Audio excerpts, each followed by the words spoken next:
The way I do this beat gon' have them bodies jump in, and afterwards to be with me because I got her blushing. I mean, it happen every time that I be in discussion, and actually, dog, it's starting to get disgusting. The way I filter through their mind gon' make it meditate. The way I'm thugging on the spine gon' make a nigga hate. Usually wouldn't happen, but I don't care today. It usually wouldn't happen, but I don't care today, dog. Usually when I'm rapping, I got so much to say. Usually calling and texting, but baby, not today. Usually balling and flexing, but nigga, not today. Not today, no nigga, not today, dog. Still got the section, but we ain't hopping on yacht today. I get it poppin', this energy start a damn parade. Dropping my phone and making time for the love and hate. Not today, no nigga, not today, dog. I look at it from a prospect of what can I do and what am I going to do to change my situation, you know? This that iced out new sprinter, no pretending. I promise from all this winning, this energy have been gifted from G.O.D. independent. She look me in my eyes and tell me she wanna ride, but not today, Missy. But my dog finna chase, so not today, kitty. Yeah, I'm usually off the chain, but not today, pretty. Not today. No nigga, not today, dog. The important lesson of this story is that in many situations where a legitimate authority is spoken, what would otherwise make sense is irrelevant. In these instances, we don't consider the situation as a whole, but attend and respond to only one aspect of it. Wherever our behaviors are governed in such an unthinking manner, we can be confident that there will be compliance professionals trying to take advantage. We can stay within the field of medicine and see that advertisers have frequently harnessed the respect accorded to doctors in our culture by hiring actors to play the roles of doctors, speaking on behalf of the product. My favorite example is a TV commercial featuring actor Robert Young counseling people against the dangers of caffeine and recommending caffeine-free Sanka brand coffee. The commercial was highly successful, selling so much coffee that it was played for years in several versions. But why should this commercial prove so effective? Why on earth would we take Robert Young's word for the health consequences of decaffeinated coffee? Because, as the advertising agency that hired him knew perfectly well, he is associated in the minds of the American public with Marcus Welby, MD, the role he played in an earlier long-running television series. Objectively, it doesn't make sense to be swayed by the comments of a man we know to be just an actor who used to play a doctor. But as a practical matter, that man moved the Sanka. Connotation, not content. From the first time I saw it, the most intriguing feature for me in the Robert Young Sanka commercial was its ability to use the influence of the authority principle without ever providing a real authority. The appearance of authority was enough. This tells us something important about unthinking reactions to authority figures. When in a click-whir mode, we are often as vulnerable to the symbols of authority as to the substance. There are several kinds of symbols that can reliably trigger our compliance in the absence of the genuine substance of authority. Consequently, they are employed extensively by those compliance professionals who are short on substance. Con artists, for example, drape themselves with the titles, clothes, and trappings of authority. They love nothing more than to emerge elegantly dressed from a fine automobile and to introduce themselves to their prospective mark as doctor or judge or professor or commissioner, someone. They understand that when they are so equipped, their chances for compliance are greatly increased. Each of these three types of symbols of authority has its own story and is worth a separate look. Titles. Titles are simultaneously the most difficult and the easiest symbols of authority to acquire. To earn one normally takes years of work and achievement, yet it is possible for somebody who has put in none of this effort to adopt the mere label and receive a kind of automatic deference. As we have seen, TV commercial actors and con artists do it successfully all the time. I recently talked with a friend, a faculty member at a well-known Eastern university, who provided a telling illustration of how our actions are frequently more influenced by a title than by the nature of the person claiming it. My friend travels quite a bit and often finds himself chatting with strangers in bars, restaurants, and airports. He says that he has learned through much experience never to use his title, professor, during these conversations. When he does, he reports, the tenor of the interaction changes immediately.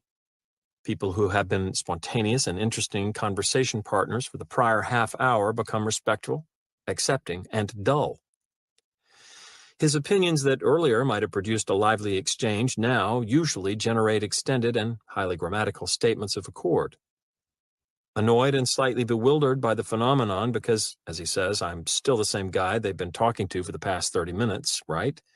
My friend now regularly lies about his occupation in such situations. What a refreshing shift from the more typical pattern in which certain compliance practitioners lie about titles they don't truly have.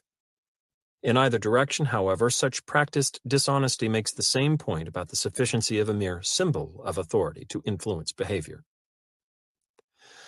I wonder whether my professor friend, who is physically somewhat short, would be so eager to hide his title if he knew that, besides making strangers more accommodating, it also makes them see him as taller. Studies investigating the way in which authority status affects perceptions of size have found that prestigious titles lead to height distortions. In one experiment conducted on 5 classes of Australian college students, a man was introduced as a visitor from Cambridge University in England. However, his status at Cambridge was represented differently in each of the classes.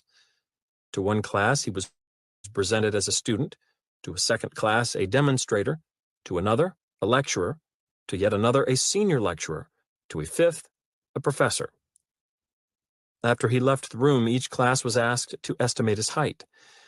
It was found that with each increase in status, the same man grew in perceived height by an average of a half inch, so that as the professor, he was seen as 2.5 inches taller than as the student. It is worth the time of a small detour to pursue this interesting connection between status and perceived size, since it shows up in a variety of ways.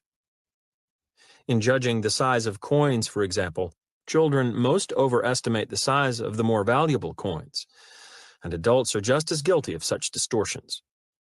In one study, college students drew cards that had monetary values printed on them ranging from $3 to -$3. They won or lost the amount shown on the cards they picked. Afterward, they were asked to rate the size of each card. Even though all cards were exactly the same size, those that had the more extreme values, positive or negative, were seen as physically larger. Thus, it is not necessarily the pleasantness of a thing that makes it seem bigger to us. It is its importance. Because we see size and status as related, it is possible for certain individuals to benefit by substituting the former for the latter. In some animal societies where the status of a male is assigned on the basis of dominance, size is an important factor in determining which male will achieve which status level in the group. Usually, in combat with a rival, the larger and more powerful male wins. To avoid the harmful effects to the group of such physical conflict, however, many species have adopted methods that frequently involve more form than fracas. The two males confront each other with showy aggression displays that invariably include size-enhancing tricks. Various mammals arch their backs and bristle their coats. Fish extend their fins and puff themselves up with water. Birds unfurl and flutter their wings. Very often, this exhibition alone is enough to send one of the histrionic warriors into retreat, leaving the contested status position to his seemingly larger and stronger rival. Fur, fins, and feathers. Isn't it interesting how these most delicate of parts can be exploited to give the impression of substance and weight? There are 2 lessons for us here. One is specific to the association between size and status. The connection of those 2 things can be profitably employed by individuals who are able to fake the first to gain the appearance of the second. This is precisely why con men, even those of average or slightly above average height, commonly wear lifts in their shoes. The other lesson is more general. The outward signs of power and authority frequently may be counterfeited with the flimsiest of materials. Let's return to the realm of titles for an example that involves what, in several ways, is the scariest experiment I know. A group of researchers composed of doctors and nurses with connections to 3 Midwestern hospitals became increasingly concerned with the extent of mechanical obedience to doctors' orders on the part of nurses. It seemed to the researchers that even highly trained and skilled nurses were not using that training or skill sufficiently to check on a doctor's judgment. Instead, when confronted with a physician's directives, they would simply defer. Earlier, we saw how this process accounted for the case of the rectally administered eardrops. But the Midwestern researchers took things several steps further. First, they wanted to find out whether such cases were isolated incidents or representative of a widespread phenomenon. Second, they wanted to examine the problem in the context of a serious treatment error, the gross overprescription of an unauthorized drug to a hospital patient. Finally, they wanted to see what would happen if they physically removed the authority figure from the situation and substituted an unfamiliar voice on the phone, offering only the frailest evidence of authority, the claimed title doctor. To 22 separate nurses stationed on various surgical, medical, pediatric, and psychiatric wards, one of the researchers made an identical phone call in which he identified himself as a hospital physician and directed the answering nurse to give 20 milligrams of a drug, estrogen, to a specific ward patient. There were 4 excellent reasons for a nurse's caution in response to this order. 1, the prescription was transmitted by phone in direct violation of hospital policy. 2, the medication itself was unauthorized. Estrogen had not been cleared for use nor placed on the ward stock list. 3, the prescribed dosage was obviously and dangerously excessive. The medication containers clearly stated that the maximum daily dose was only 10 milligrams, half of what had been ordered. 4, the directive was given by a man the nurse had never met, seen, or even talked with before on the phone.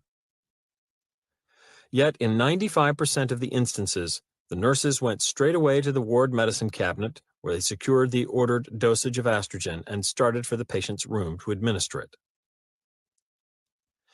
It was at this point that they were stopped by a secret observer who revealed the nature of the experiment. The results are frightening indeed. That 95% of regular staff nurses complied unhesitatingly with a patently improper instruction of this sort must give us all great reason for concern as potential hospital patients. Given the recent U.S. Healthcare Financing Administration estimate of a 12% daily medication error rate in American hospitals, stays of longer than a week make it likely that we will be recipients of such an error. What the Midwestern study shows is that the mistakes are hardly limited to trivial slips in the administration of harmless eardrops or the like, but extend to grave and dangerous blunders. In interpreting their unsettling findings, the researchers came to an instructive conclusion. In a real-life situation corresponding to the experimental one, there would, in theory, be 2 professional intelligences, the doctors and the nurses, working to ensure that a given procedure be undertaken in a manner beneficial to the patient, or, at the very least, not detrimental to him. The experiment strongly suggests, however, that one of these intelligences is, for all practical purposes, non-functioning. It seems that in the face of a physician's directives, the nurses unhooked their professional intelligences and moved to a click-whir form of responding.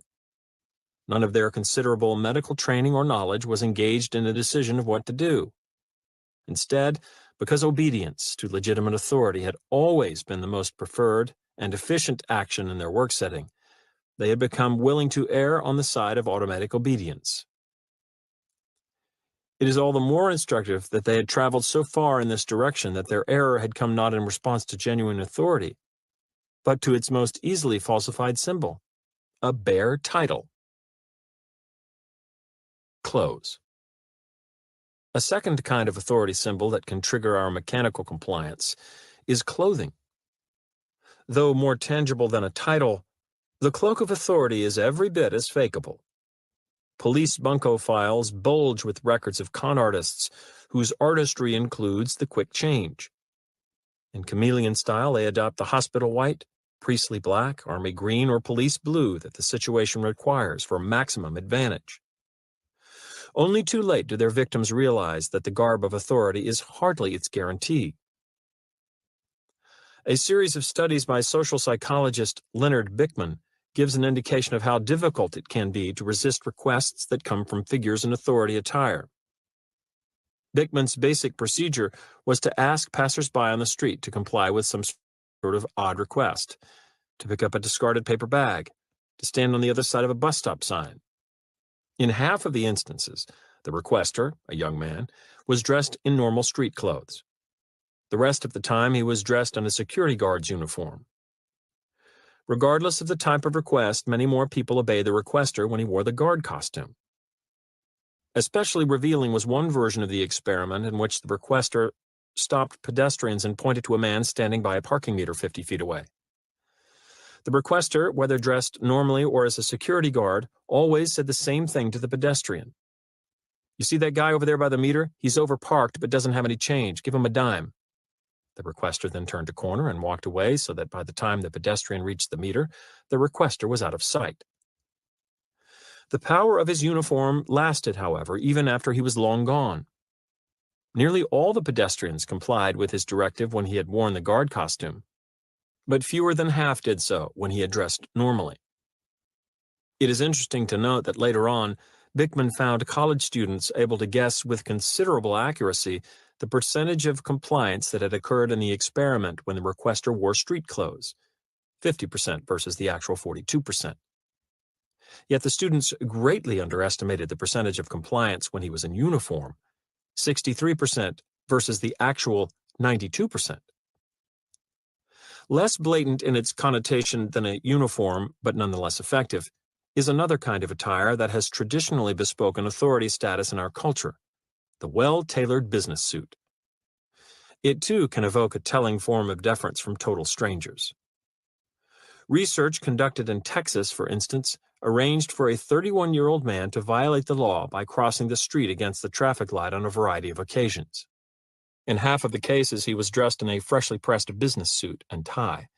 On the other occasions, he wore a work shirt and trousers. The researcher watched from a distance and counted the number of pedestrians waiting at the corner who followed the man across the street. Like the children of Hamelin who crowded after the Pied Piper, 3.5 times as many people swept into traffic behind the suited jaywalker. In this case, though, the magic came not from his pipe, but his pinstripes. It is noteworthy that the two types of authority apparel shown by the above research to be influential, the guard uniform and business suit, are combined deftly by confidence men in a fraud called the bank examiner scheme. The target of the swindle can be anyone, but elderly persons living alone are preferred. The con begins when a man dressed in a properly conservative three-piece business suit appears at the door of a likely victim. Everything about his clothing sends a message of propriety and respectability. The white shirt is starched. The wingtip shoes glow deeply. His suit is not trendy but classic. The lapels are 3 inches wide, no more, no less. The cloth is heavy and substantial, even in July. The tones are muted, business blue, business gray, business black. He explains to his intended victim, perhaps a widow he secretly followed home from the bank a day or two earlier, that he is a professional bank examiner who, in the course of auditing the books of her bank, has found some seeming irregularities. He thinks he has spotted the culprit, a bank officer who is regularly doctoring reports of transactions in certain accounts. He says that the widow's account may be one of these, but he can't be sure until he has hard evidence. Therefore, he has come to ask her for her cooperation. Would she help out by withdrawing her savings so a team of examiners and responsible bank officials can trace the record of the transaction as it passes across the suspect's desk? Often the appearance and presentation of the bank examiner are so impressive that the victim never thinks to check on their validity with even a simple phone call. Instead, she drives to the bank, withdraws all her money, and returns home with it to wait with the examiner for word on the success of the trap. When the message comes, it is delivered by a uniformed bank guard who arrives after closing hours to announce that all is well. Apparently, the widow's account was not one of those being tampered with. Greatly relieved, the examiner offers gracious thanks, and since the bank is now conveniently closed, instructs the guard to return the lady's money to the vault to save her the trouble of doing so the next day. With smiles and handshakes all around, the guard takes the funds and leaves the examiner to express a few more minutes of thanks before he, too, exits. Naturally, as the victim eventually discovers, the guard is no more a guard than the examiner is an examiner. What they are is a pair of bunco artists who have recognized the capacity of carefully counterfeited uniforms to click us into mesmerized compliance with authority. Trappings. Aside from its function in uniforms, clothing can symbolize a more generalized type of authority when it serves an ornamental purpose. Finely styled and expensive clothes carry an aura of status and position, as do trappings such as jewelry and cars. The last of these status symbols is particularly interesting in the United States, where the American love affair with the automobile gives it unusual significance. According to the findings of a study done in the San Francisco Bay Area, owners of prestige autos receive a special kind of deference from us. The experimenters discovered that motorists would wait significantly longer before honking their horns at a new luxury car stopped in front of a green light than at an older economy model. The motorists had little patience with the economy car driver. Nearly all sounded their horns, and the majority of these did so more than once. 2 simply rammed into his rear bumper. So intimidating was the aura of the prestige automobile, however, that 50% of the motorists waited respectfully behind it, never touching their horns until it drove on. Later on, the researchers asked college students what they would have done in such situations. Compared to the true findings of the experiment, the students consistently underestimated the time it would take them to honk at the luxury car. The male students were especially inaccurate, feeling that they would honk faster at the prestige than the economy car driver. Of course, the study itself showed just the opposite. Note the similarity of this pattern to much other research on authority pressures. As in Milgram's research, the Midwestern Hospital Nurses Study, and the security guard uniform experiment, people were unable to predict correctly how they or others would react to authority influence. In each instance, the effect of such influence was grossly underestimated. This property of authority status may account for much of its success as a compliance device. Not only does it work forcefully on us, but it also does so unexpectedly. How to say no. One protective tactic we can use against authority status is to remove its element of surprise. Because we typically misperceive the profound impact of authority and its symbols on our actions, we are at the disadvantage of being insufficiently cautious about its presence in compliance situations. A fundamental form of defense against this problem, therefore, is a heightened awareness of authority power. When this awareness is coupled with a recognition of how easily authority symbols can be faked, the benefit will be a properly guarded approach to situations involving authority influence attempts. Sounds simple, right? And in a way, it is. A better understanding of the workings of authority influence should help us resist it. Yet there is a perverse complication, the familiar one inherent in all weapons of influence. We shouldn't want to resist altogether or even most of the time. Generally, authority figures know what they are talking about.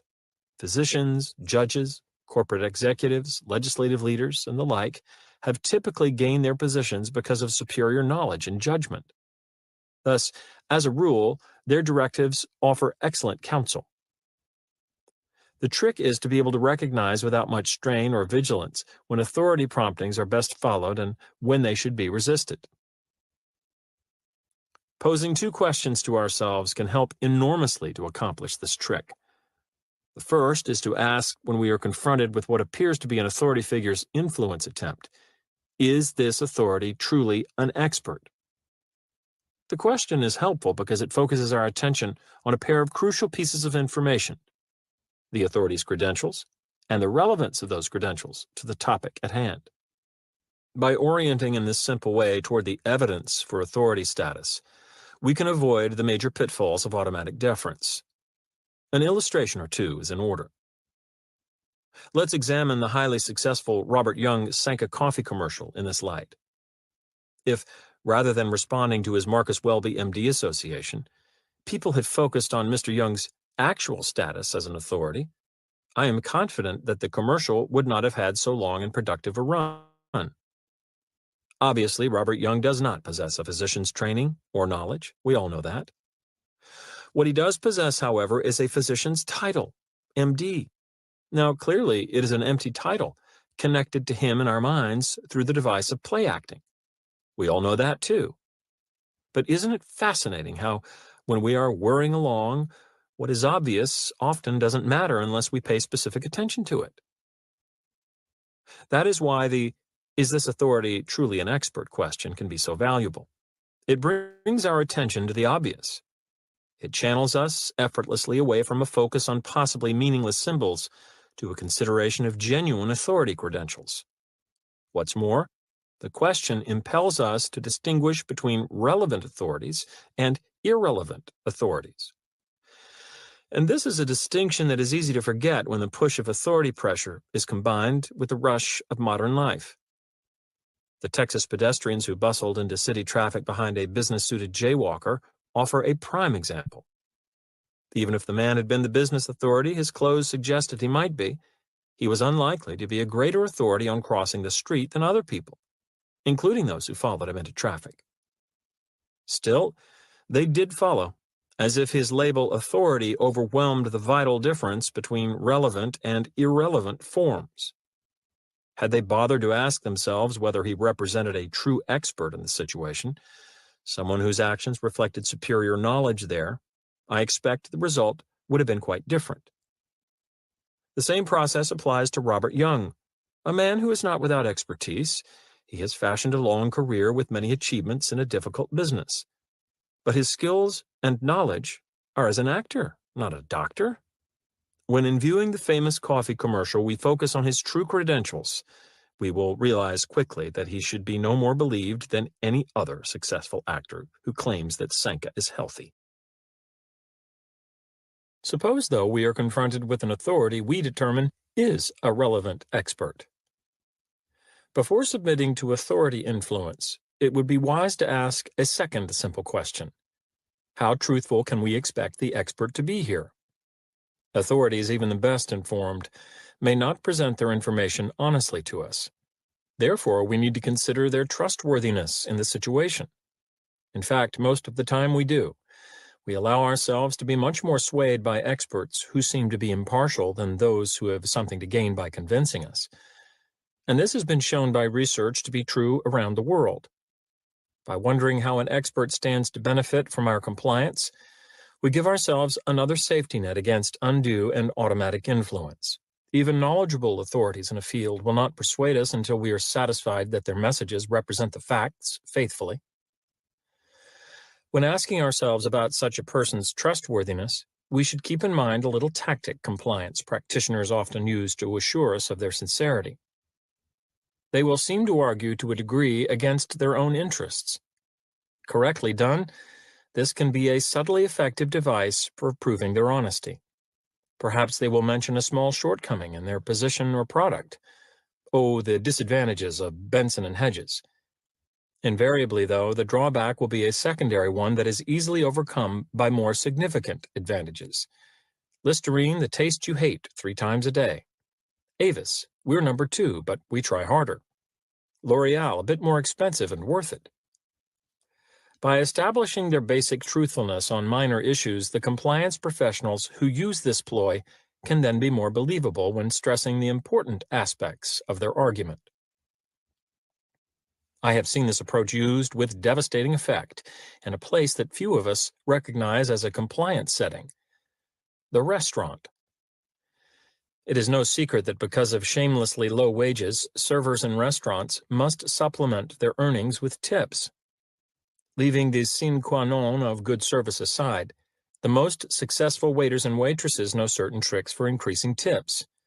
They also know that the larger a customer's bill, the larger amount of money likely to come to them in a standard gratuity. In these 2 regards, then, building the size of a customer's charge and building the percentage of that charge that is given as a tip, servers regularly act as compliance agents. Hoping to find out how they operate, I applied for waiter openings at several fairly expensive restaurants. Without experience, though, the best I could do was to land a busboy job that, as things turned out, provided me a propitious vantage point from which to watch and analyze the action.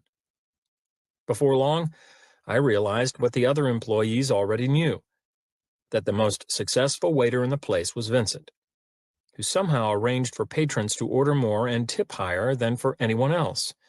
In fact, the other servers were not even close to him in weekly earnings. So I began to linger in my duties around Vincent's tables to observe his style. I quickly learned that his style was to have no single style. He had a repertoire of them, each ready to be called on under the appropriate circumstances. When the customers were a family, he was effervescent, even slightly clownish, directing his remarks as often to the children as to the adults. With a young couple on a date, he became formal and a bit imperious in an attempt to intimidate the young man, to whom he spoke exclusively, into ordering and tipping lavishly. With an older married couple, he retained the formality but dropped the superior air in favor of a respectful orientation to both members of the couple. Should the patron be dining alone, Vincent selected a friendly demeanor, cordial, conversational, and warm. But Vincent reserved the trick of seeming to argue against his own interests for large parties of 8 to 12 people. Here his technique was veined with genius. When it was time for the first person, normally a lady, to order, he went into his act. No matter what she selected, Vincent reacted identically. His brow furrowed, his hand hovered above his order pad, and after looking quickly over his shoulder for the manager, he leaned conspiratorially toward the table to report for all to hear. "I'm afraid that is not as good tonight as it normally is. Might I recommend instead the blank or the blank?" Here Vincent suggested a pair of menu items that were 50 cents or so less expensive than the dish the patron had selected initially. "They are both excellent tonight."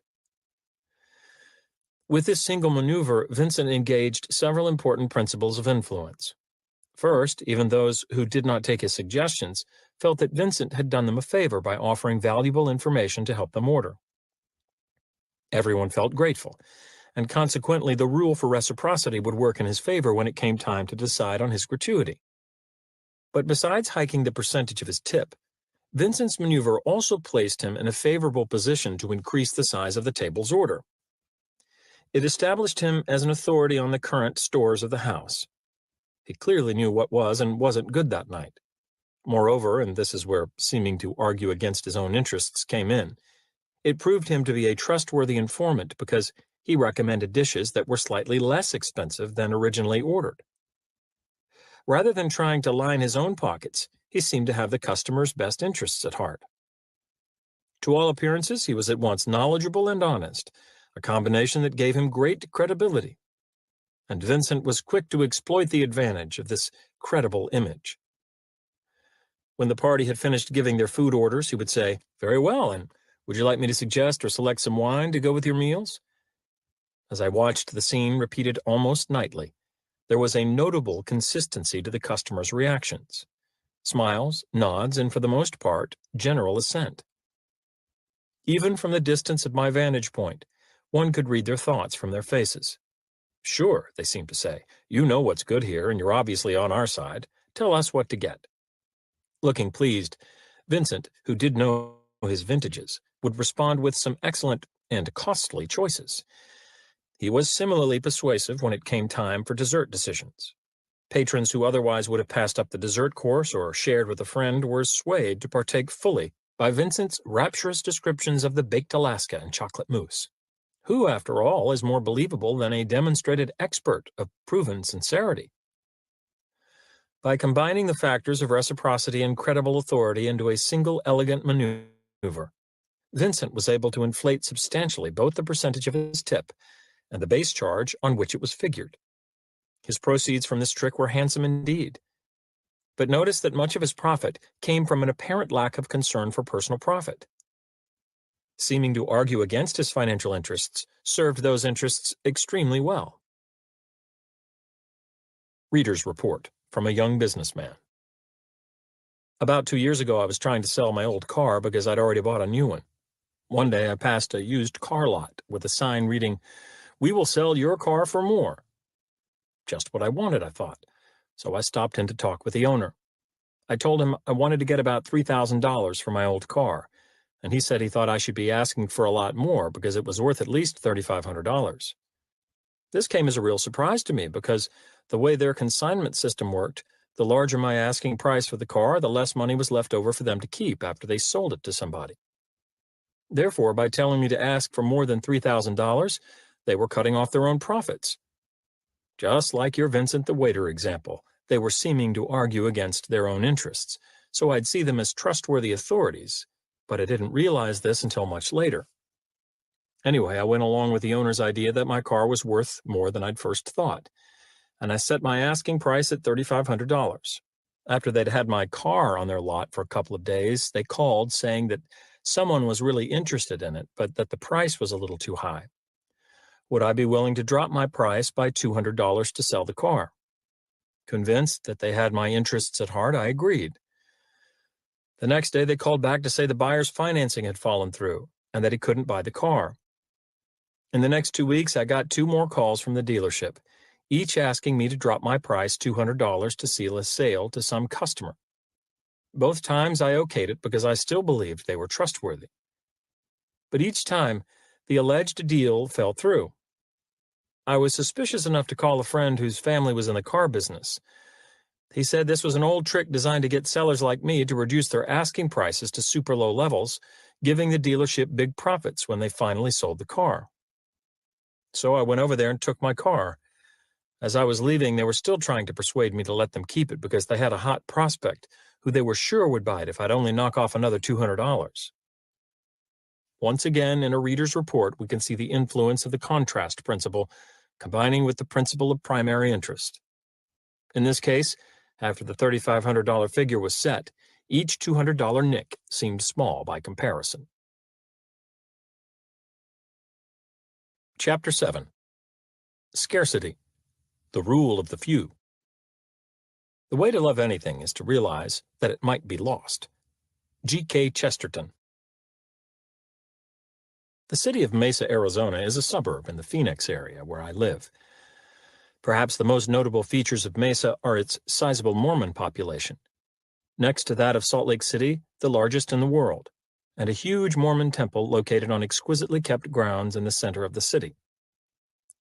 Although I had appreciated the landscaping and architecture from a distance, I had never been interested enough in the temple to go inside, until the day I read a newspaper article that told of a special inner sector of Mormon temples, to which no one has access but faithful men. Even potential converts must not see it. There is one exception to the rule, however.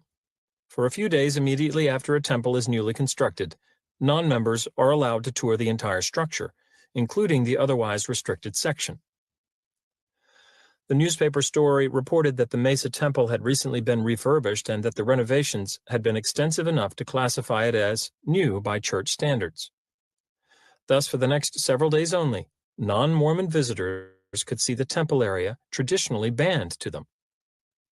I remember quite well the effect of the article on me. I immediately resolved to take a tour. But when I phoned a friend to ask if he wanted to come along, I came to understand something that changed my decision just as quickly. After declining the invitation, my friend wondered why I seemed so intent on a visit. I was forced to admit that no, I had never been inclined toward the idea of a temple tour before, that I had no questions about the Mormon religion I wanted answered, that I had no general interest in the architecture of houses of worship, and that I expected to find nothing more spectacular or stirring than I might see at a number of other temples, churches, or cathedrals in the area. It became clear as I spoke that the special lure of the temple had a sole cause. If I did not experience the restricted sector shortly, I would never again have the chance. Something that, on its own merits, held little appeal for me had become decidedly more attractive merely because it would soon become unavailable. Since that encounter with the scarcity principle, that opportunities seem more valuable to us when their availability is limited, I have begun to notice its influence over a whole range of my actions. For instance, I routinely will interrupt an interesting face-to-face conversation to answer the ring of an unknown caller. In such a situation, the caller has a compelling feature that my face-to-face partner does not: potential unavailability. If I don't take the call, I might miss it, and the information it carries for good. Never mind that the ongoing conversation may be highly engaging or important, much more than I could reasonably expect an average phone call to be. With each unanswered ring, the phone interaction becomes less retrievable. For that reason and for that moment, I want it more than the other. The idea of potential loss plays a large role in human decision-making. In fact, people seem to be more motivated by the thought of losing something than by the thought of gaining something of equal value. For instance, homeowners told how much money they could lose from inadequate insulation are more likely to insulate their homes than those told how much money they could save. Similar results have been obtained by health researchers. Pamphlets urging young women to check for breast cancer through self-examinations are significantly more successful if they state their case in terms of what stands to be lost. E.g., you can lose several potential health benefits by failing to spend only 5 minutes each month doing breast self-examination. Rather than gained, e.g., you can gain several potential health benefits by spending only 5 minutes each month doing breast self-examination. Collectors of everything from baseball cards to antiques are keenly aware of the influence of the scarcity principle in determining the worth of an item. As a rule, if it is rare or becoming rare, it is more valuable. Especially enlightening as to the importance of scarcity in the collectibles market is the phenomenon of the precious mistake. Flawed items, a blurred stamp or a double-struck coin, are sometimes the most valued of all. Thus, a stamp carrying a three-eyed likeness of George Washington is anatomically incorrect, aesthetically unappealing, and yet highly sought after. There is instructive irony here. Imperfections that would otherwise make for rubbish make for prized possessions when they bring along an abiding scarcity. With the scarcity principle operating so powerfully on the worth we assign things, it is natural that compliance professionals will do some related operating of their own. Probably the most straightforward use of the scarcity principle occurs in the limited number tactic, when the customer is informed that a certain product is in short supply that cannot be guaranteed to last long. During the time I was researching compliance strategies by infiltrating various organizations, I saw the limited number tactic employed repeatedly in a range of situations. There aren't more than 5 convertibles with this engine left in the state, and when they're gone, that's it, because we're not making them anymore. This is one of only 2 unsold corner lots in the entire development. You wouldn't want the other one. It's got a nasty east-west exposure. You may want to think seriously about buying more than one case today because production is backed way up and there's no telling when we'll get any more in. Sometimes the limited number information was true. Sometimes it was wholly false. But in each instance, the intent was to convince a customer of an item's scarcity and thereby increase its immediate value in their eyes. I admit to developing a grudging admiration for the practitioners who made this simple device work in a multitude of ways and styles.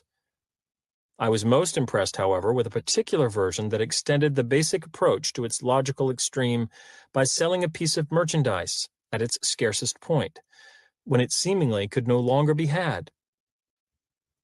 The tactic was played to perfection in one appliance store I investigated, where 30 to 50% of the stock was regularly listed as on sale. Suppose a couple in the store seemed from a distance to be moderately interested in a certain sale item. There are all sorts of cues that tip off such interest. Closer than normal examination of the appliance, a casual look at any instruction booklets associated with the appliance, discussions held in front of the appliance, but no attempt to seek out a salesperson for further information. After observing the couple so engaged, a salesperson might approach and say, "I see you're interested in this model here, and I can understand why. It's a great machine at a great price. But unfortunately, I sold it to another couple not more than 20 minutes ago. And if I'm not mistaken, it was the last one we had." The customer's disappointment registers unmistakably. Because of its lost availability, the appliance jumps suddenly in attractiveness. Typically, one of the customers asks if there's any chance that an unsold model still exists in the store's back room, warehouse, or other location. "Well," the salesperson allows, "that is possible, and I'd be willing to check. But do I understand that this is the model you want, and if I can get it for you at this price, you'll take it?" Therein lies the beauty of the technique. In accord with the scarcity principle, the customers are asked to commit to buying the appliance when it looks least available, and therefore most desirable. Many customers do agree to a purchase at this singularly vulnerable time. Thus, when the salesperson invariably returns with the news that an additional supply of the appliance has been found, it is also with a pen and sales contract in hand. The information that the desired model is in good supply may actually make some customers find it less attractive again. But by then, the business transaction has progressed too far for most people to renege. The purchase decision made and committed to publicly at an earlier crucial point still holds. They buy. Related to the limited number technique is the deadline tactic, in which some official time limit is placed on the customer's opportunity to get what the compliance professional is offering. Much like my experience with the Mormon Temple's inner sanctum, people frequently find themselves doing what they wouldn't particularly care to do simply because the time to do so is shrinking.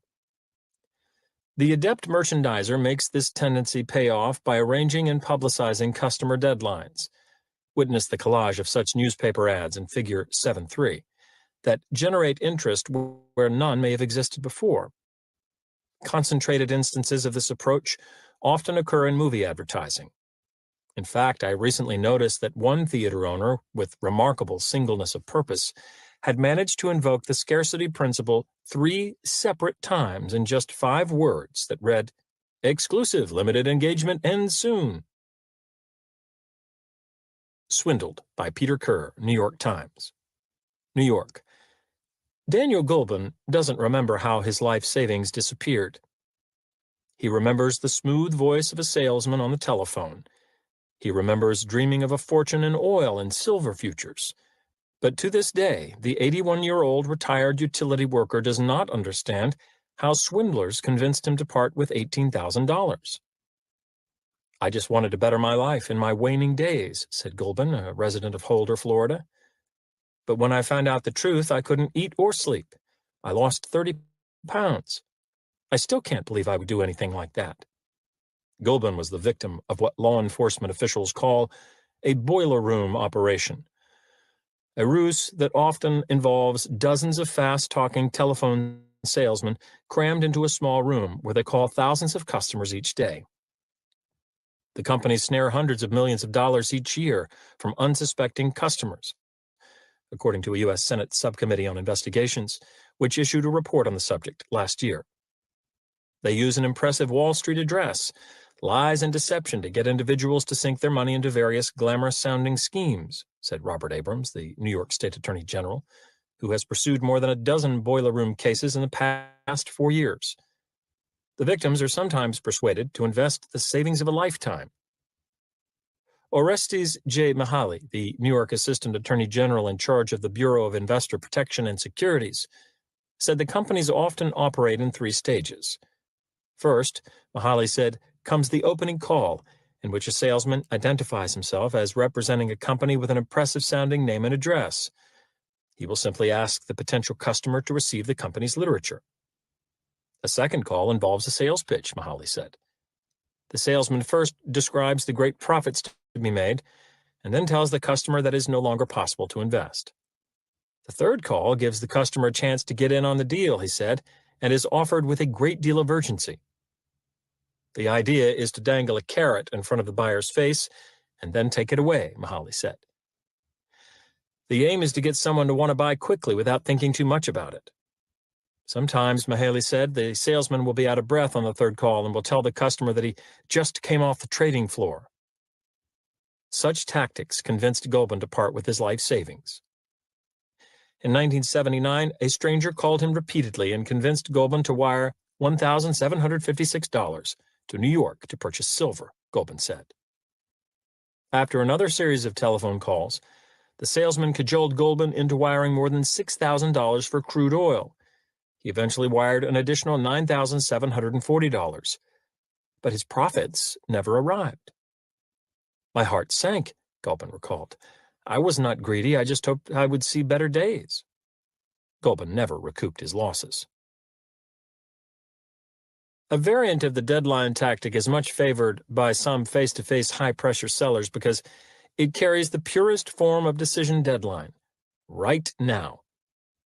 Customers are often told that unless they make an immediate decision to buy, they will have to purchase the item at a higher price or they will be unable to purchase it at all. A prospective health club member or automobile buyer might learn that the deal offered by the salesperson is good only for that one time. Should the customer leave the premises, the deal is off.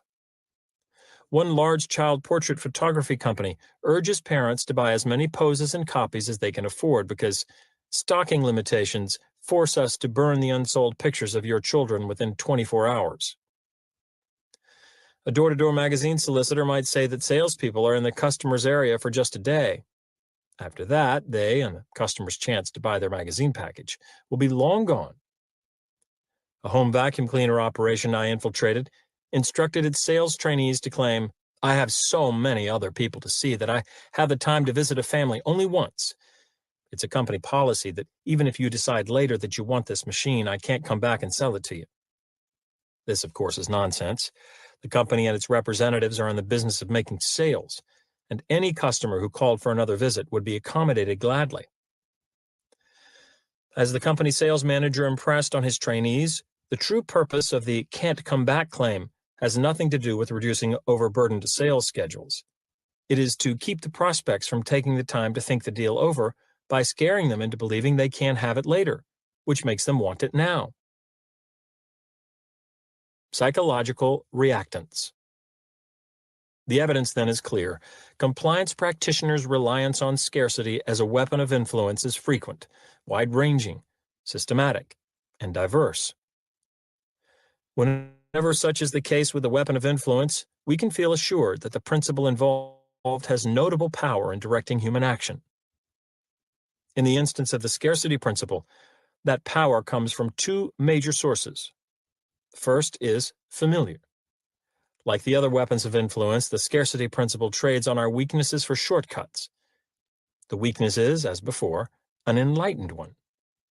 In this case, because we know that the things that are difficult to possess are typically better than those that are easy to possess, we can often use an item's availability to help us quickly and correctly decide on its quality. Thus, one reason for the potency of the scarcity principle is that by following it, we are usually and efficiently right. In addition, there is a unique secondary source of power within the scarcity principle. As opportunities become less available, we lose freedoms, and we hate to lose the freedoms we already have.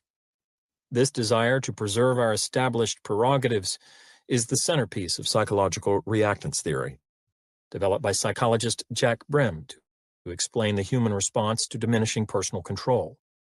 According to the theory, whenever free choice is limited or threatened, the need to retain our freedoms makes us desire them, as well as the goods and services associated with them, significantly more than previously. So when increasing scarcity, or anything else, interferes with our prior access to some item, we will react against the interference by wanting and trying to possess the item more than before. As simple as the kernel of the theory seems, its shoots and roots curl extensively through much of the social environment. From the garden of young love to the jungle of armed revolution to the fruits of the marketplace, impressive amounts of our behavior can be explained by examining for the tendrils of psychological reactants. Before beginning such an examination, though, it would be helpful to know when people first show the desire to fight against restrictions of their freedoms. Child psychologists have traced the tendency back to the start of the third year of life, a year independently identified as a problem by parents and widely known to them as the terrible twos. Most parents can attest to the development of a decidedly more contrary style in their children around this period. 2-year-olds seem masters of the art of resistance to outside, especially parental pressure. Tell them one thing, they do the opposite. Give them one toy, they want another. Pick them up against their will, they wriggle and squirm to be put down. Put them down against their will, they claw and struggle to be carried. One Virginia-based study nicely captured the terrible twos style among boys who averaged 24 months in age. The boys accompanied their mothers into a room containing 2 equally attractive toys. The toys were always arranged so that one stood next to a transparent plexiglass barrier and the other stood behind the barrier. For some of the boys, the plexiglass sheet was only a foot tall, forming no real barrier to the toy behind, since the boys could easily reach over the top. For the other boys, however, the plexiglass was 2 feet tall, effectively blocking the boys' access to one toy unless they went around the barrier. The researchers wanted to see how quickly the toddlers would make contact with the toys under these conditions. Their findings were clear. When the barrier was too small to restrict access to the toy behind it, the boys showed no special preference for either of the toys. On the average, the toy next to the barrier was touched just as quickly as the one behind. But when the barrier was big enough to be a true obstacle, the boys went directly to the obstructed toy, making contact with it 3 times faster than with the unobstructed toy. In all, the boys in this study demonstrated the classic terrible twos response to a limitation of their freedom: outright defiance. Why should psychological reactance emerge at the age of 2? Perhaps the answer has to do with a crucial change that most children go through around this time. It is then that they first come to a full recognition of themselves as individuals.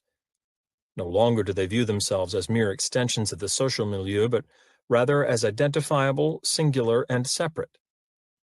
This developing concept of autonomy brings naturally with it the concept of freedom. An independent being is one with choices, and a child with a newfound realization that he or she is such a being will want to explore the length and breadth of the options. Perhaps we should be neither surprised nor distressed, then, when our 2-year-olds strain incessantly against our will. They have come to a recent and exhilarating perspective on themselves as freestanding human entities.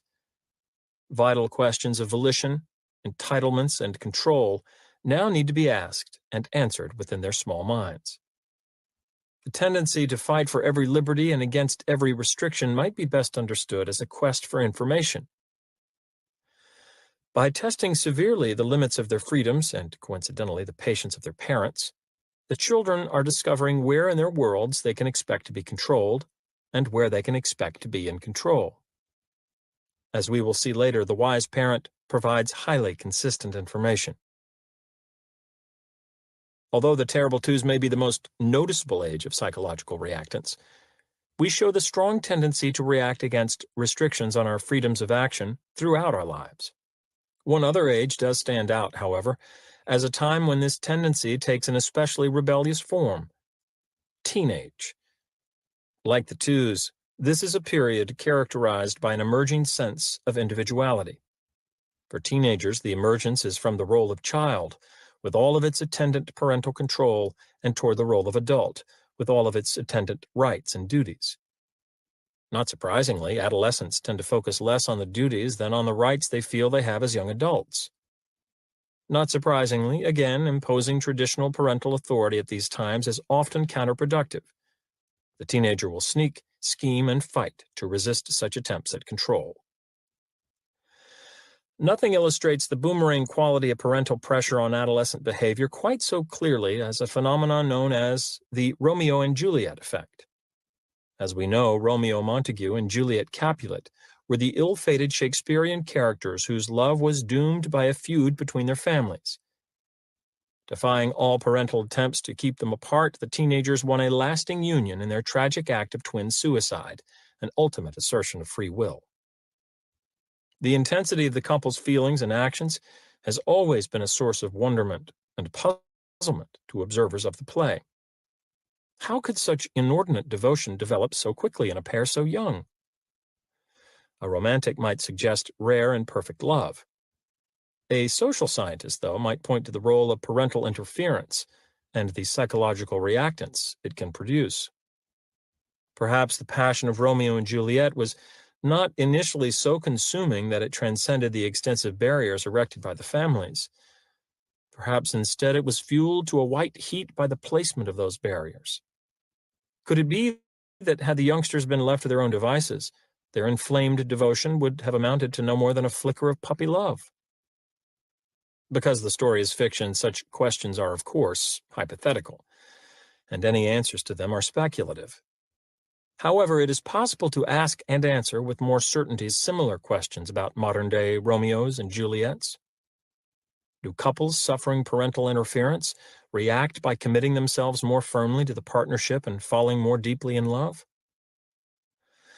According to a study done with 140 Colorado couples, that is exactly what they do. In fact, the researchers found that although parental interference was linked to some problems in the relationship, the partners viewed one another more critically and reported a greater number of negative behaviors in the other. That interference also made the pair feel greater love and desire for marriage. During the course of the study, as parental interference intensified, so did the love experience, and when the interference weakened, romantic feelings actually cooled.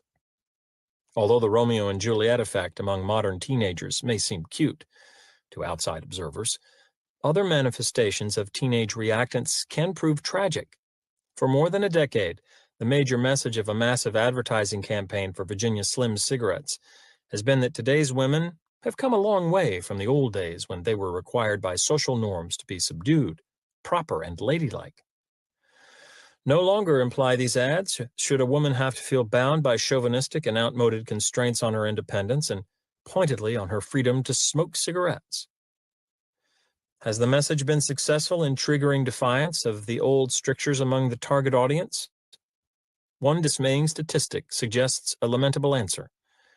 During the lengthy duration of this campaign, the percentage of cigarette smokers has risen in only one U.S. demographic group, teenage women.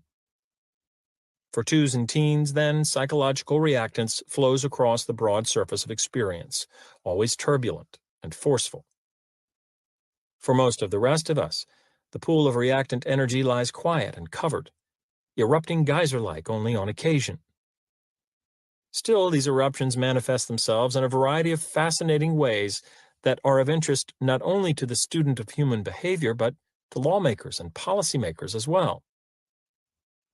For instance, there's the odd case of Kennesaw, Georgia, the town that enacted a law requiring every adult resident to own a gun and ammunition, under penalty of 6 months in jail and a $200 fine.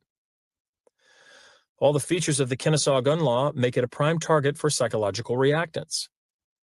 The freedom that the law restricts is an important, long-standing one to which most American citizens feel entitled. Furthermore, the law was passed by the Kennesaw City Council with a minimum of public input. Reactance theory would predict that under these circumstances, few of the adults in the town of 5,400 would obey. Yet newspaper reports testified that 3 to 4 weeks after passage of the law, firearm sales in Kennesaw were, no pun intended, booming. How are we to make sense of this apparent contradiction of the reactance principle? By looking a bit more closely at those who were buying Kennesaw's guns.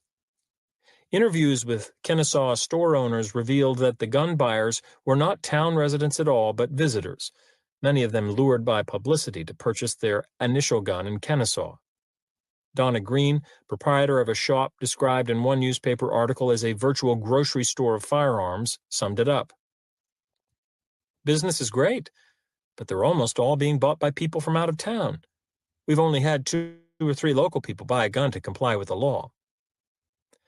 After passage of the law, then, gun buying had become a frequent activity in Kennesaw, but not among those it was intended to cover. They were massively non-compliant.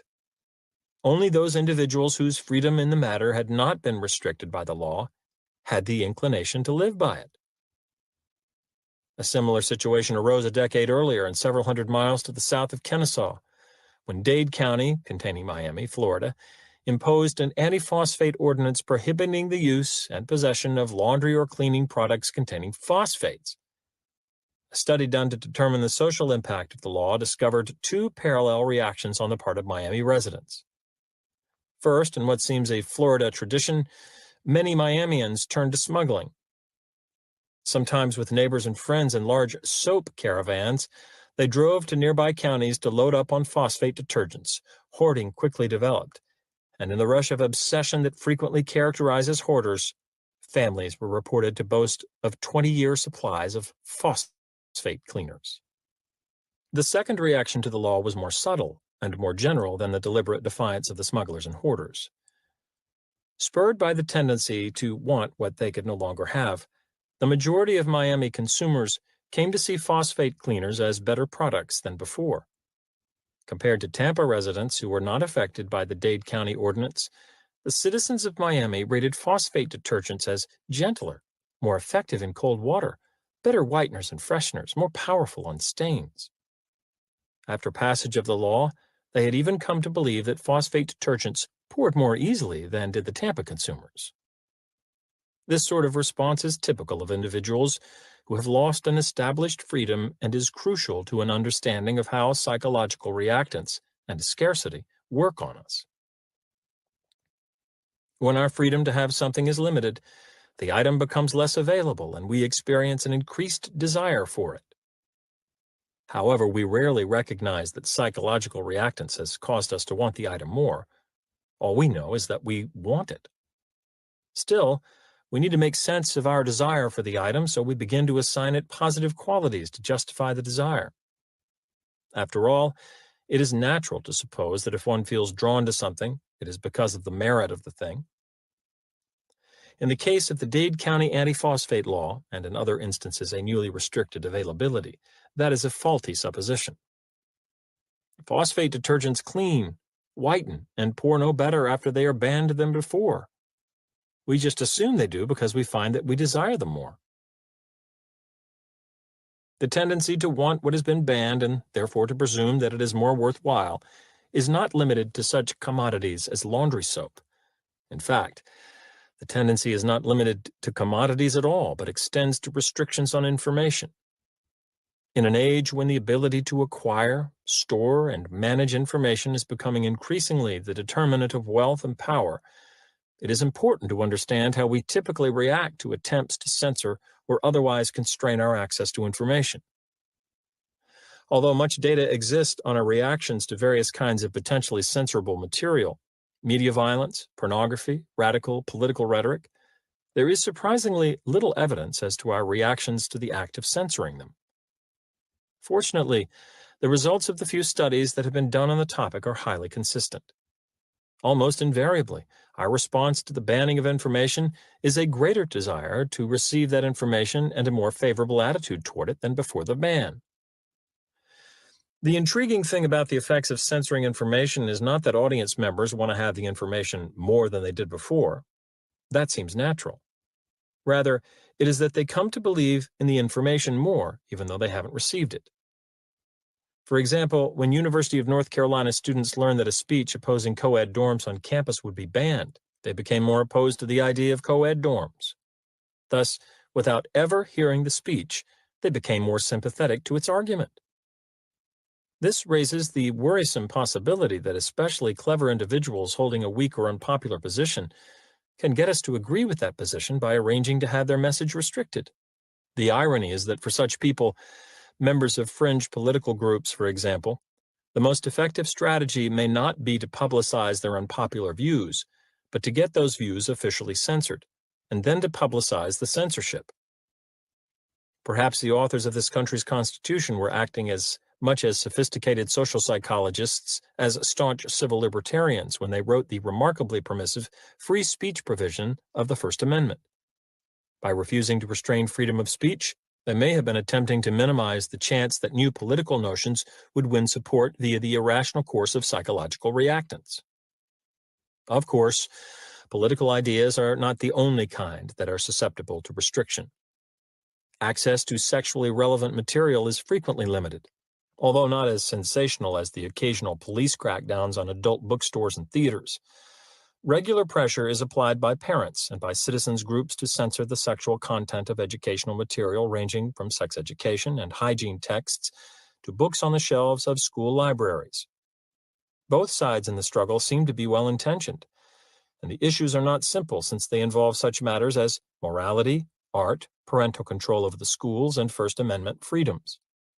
But from a purely psychological point of view, those favoring strict censorship may wish to examine closely the results of a study done on Purdue University undergraduates. The students were shown some advertisements for a novel. For half the students, the advertising copy included the statement, "A book for adults only, restricted to those 21 years and over." The other half of the students read about no such age restriction on the book. When the researchers later asked the students to indicate their feelings toward the book, they discovered the same pair of reactions we have noted with other bans. Those who learned of the age restriction, 1, wanted to read the book more, and 2, believed that they would like the book more than did those who thought their access to the book was unlimited. It might be argued that although these results may be true for a small sample of sexually inclined college students, they would not apply to students in junior and senior high schools, where the sex curricula battles are actually being waged. Two factors make me doubt such an argument. First, developmental psychologists report that as a general style, the desire to oppose adult control begins quite soon in adolescence, around the start of the teenage years. Non-scientific observers have also noted the early rise of these strong oppositional tendencies. Shakespeare, scholars tell us, placed Romeo and Juliet at the ages of 15 and 13 years, respectively. Second, the pattern of reactions exhibited by the Purdue students is not unique, and thus can't be attributed to any great preoccupation with sex that college students may have. The pattern is common to externally imposed restrictions in general. Limiting access to the book had the same effects as did banning phosphate detergent in Florida, or censoring a speech in North Carolina. The people involved came to want the restricted item more and, as a result, came to feel more favorable toward it. Those who support the official banning of sexually relevant materials from school curricula have the avowed purpose of reducing the orientation of the society, especially its youth, towards eroticism. In the light of the Purdue study and in the context of other research on the effects of imposed restraints, one must wonder whether official censorship as a means may not be antithetical to the goal. If we are to believe the implications of the research, then the censorship is likely to increase the desire of students for sexual material and, consequently, to cause them to view themselves as the kind of individuals who like such material. The term official censorship usually makes us think of bans on political or sexual material. Yet there is another common sort of official censorship that we don't think of in the same way, probably because it occurs after the fact. Often in a jury trial, a piece of evidence or testimony will be introduced only to be ruled inadmissible by the presiding judge, who may then admonish the jurors to disregard that evidence. From this perspective, the judge may be viewed as a censor. Though the form of censorship is odd, the presentation of the information to the jury is not banned. It's too late for that. It's the jury's use of the information that is banned. How effective are such instructions from a judge? And is it possible that for jury members who feel it is their right to consider all the available information, declarations of inadmissibility may actually cause psychological reactance, leading the jurors to use the evidence to a greater extent? These are some of the questions asked in a large-scale jury research project conducted by the University of Chicago Law School. One reason the results of the Chicago Jury Project are informative is that the participants were individuals who were actually on jury duty at the time and who agreed to be members of experimental juries formed by the researchers. These experimental juries then heard tapes of evidence from previous trials and deliberated as if they were deciding the case. In the study most relevant to our interest in official censorship, 30 such juries heard the case of a woman who was injured by a car driven by a careless male defendant. The first finding of the study was no surprise. When the driver said he had liability insurance, the jurors awarded his victim an average of $4,000 more than when he said he had no insurance, $37,000 versus $33,000. Thus, as insurance companies have long suspected, juries make larger awards to victims if an insurance company will have to pay. The second finding of the study is the fascinating one, though. If the driver said he was insured and the judge ruled that evidence inadmissible, directing the jury to disregard it, the instruction to disregard had a boomerang effect, causing an average award of $46,000. So when certain juries learned that the driver was insured, they increased the damage payment by $4,000. But when other juries were told officially that they must not use that information, they used it still more, increasing the damage payment by $13,000. It appears then that even proper official censorship in a courtroom setting creates problems for the censor. We react to information restriction there, as usual, by valuing the banned information more than ever. The realization that we value limited information allows us to apply the scarcity principle to realms beyond material commodities. The principle works for messages, communications, and knowledge, too. Taking this perspective, we can see that information may not have to be censored for us to value it more. It need only be scarce. According to the scarcity principle, then, we will find a piece of information more persuasive if we think we can't get it elsewhere.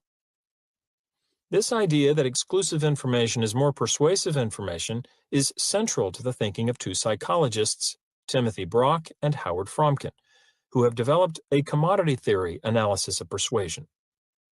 The strongest support I know for Brock and Fromkin's theory comes from a small experiment done by a student of mine. At the time, the student was also a successful businessman, the owner of a beef importing company, who had returned to school to get advanced training in marketing. After we talked in my office one day about scarcity and exclusivity of information, he decided to do a study using his sales staff. The company's customers, buyers for supermarkets or other retail food outlets, were phoned as usual by a salesperson and asked for a purchase in one of three ways. One set of customers heard a standard sales presentation before being asked for their orders. Another set of customers heard the standard sales presentation plus information that the supply of imported beef was likely to be scarce in the upcoming months. A third group received the standard sales presentation and the information about scarce supply of beef too. However, they also learned that the scarce supply news was not generally available information. It had come, they were told, from certain exclusive contacts that the company had. Thus, the customers who received this last sales presentation learned that not only was the availability of the product limited, so also was the news concerning it, the scarcity double whammy. The results of the experiment quickly became apparent when the company's salespeople began to urge the owner to buy more beef because there wasn't enough in the inventory to keep up with all the orders they were receiving. Compared to the customers who got only the standard sales appeal, those who were also told about the future scarcity of beef bought more than twice as much. But the real boost in sales occurred among the customers who heard of the impending scarcity via exclusive information. They purchased 6 times the amount that the customers who received only the standard sales pitch did. Apparently, the fact that the news carrying the scarcity of information was itself scarce made it especially persuasive. Optimal conditions. Much like the other effective weapons of influence, the scarcity principle is more effective at some times than at other times. An important practical problem, then, is to find out when scarcity works best on us. A great deal can be learned in this regard from an experiment devised by social psychologist Stephen Werkel. The basic procedure used by Werkel and his research team was simple. Participants in a consumer preference study were given a chocolate chip cookie from a jar and asked to taste and rate its quality. For half of the raters, the jar contained 10 cookies. For the other half, it contained just 2. As we might expect from the scarcity principle, when the cookie was one of the only 2 available, it was rated more favorably than when it was one of 10. The cookie in short supply was rated as more desirable to eat in the future, more attractive as a consumer item, and more costly than the identical cookie in abundant supply. Although this pattern of results provides a rather striking validation of the scarcity principle, it doesn't tell us anything we don't already know. Once again, we see that a less available item is more desired and valued. The real worth of a cookie study comes from 2 additional findings. Let's take them one at a time, as each deserves a thorough consideration. The first of these noteworthy results involved a small variation in the experiment's basic procedure. Rather than rating the cookies under conditions of constant scarcity, some participants were first given a jar of 10 cookies that was then replaced by a jar of 2 cookies. Thus, before taking a bite, certain of the participants saw their abundant supply of cookies reduced to a scarce supply. Other participants, however, knew only scarcity of supply from the outset, since the number of cookies in their jars was left at 2. With this procedure, the researchers were seeking to answer a question about types of scarcity. Do we value more those things that have recently become less available to us, or those things that have always been scarce? In the cookie experiment, the answer was plain. The drop from abundance to scarcity produced a decidedly more positive reaction to the cookies than did constant scarcity. The idea that newly experienced scarcity is the more powerful kind applies to situations situations well beyond the bounds of the cookie study.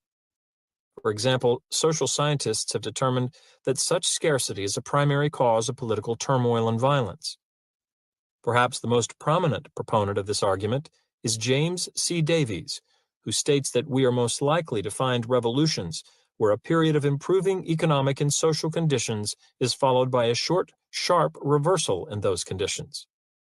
Thus, it is not the traditionally most downtrodden people who have come to see their deprivation as part of the natural order of things, who are especially liable to revolt.